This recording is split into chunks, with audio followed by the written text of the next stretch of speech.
So one of the challenges with designing something like Particle Falls is that when particulate matter was detected, I wanted people to be able to see it, but I didn't want to have something that wouldn't sound an alarm, because a lot of particulate matter caused by fossil fuels burning can really be problematic in a city.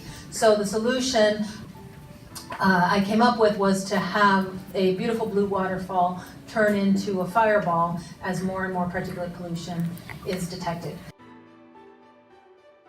With this particular exhibit, I mean, it's so beautiful, and to look at something that's so beautiful, yet it stems from something that could be so ugly. And so I just thought that that mix of beauty and science and knowledge was just a good fit, particularly for myself, and to also to expose some of the students at Winston-Salem State too. I'd like to see parents bring their kids to see it, but explain it at the same time of what they're looking at. For climate deniers, for climate believers, it's something that you can come down and say, you know what, I may not believe about the climate changing, but I know that I'm breathing that in and what that means for me. I need to understand if my kids have asthma, I need to be watching what time of day I take them out. If I have kids who have, just other types of issues with lung respiratory, or I have a father or a mother that has COPD, these are the things they're dealing with that's in their lungs and why they can't breathe.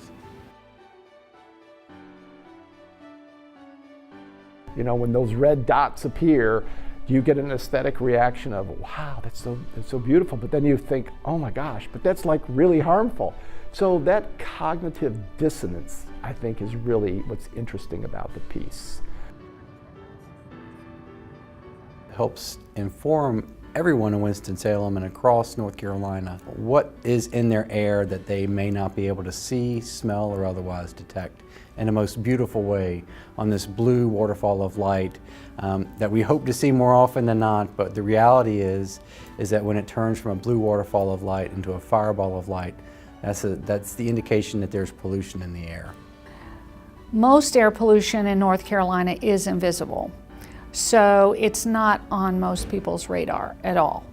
And so this particular public art installation gets people's attention and gets them to start asking questions like, what is this exhibit? Why is it orange right now? What does that mean? What's happening? Am I going to get sick from breathing particle pollution right now? It really takes a brave person to step out of the box and do some of the things that she does. As a scientist, a lot of things that we do is all about making sense and making sure you're making those connections.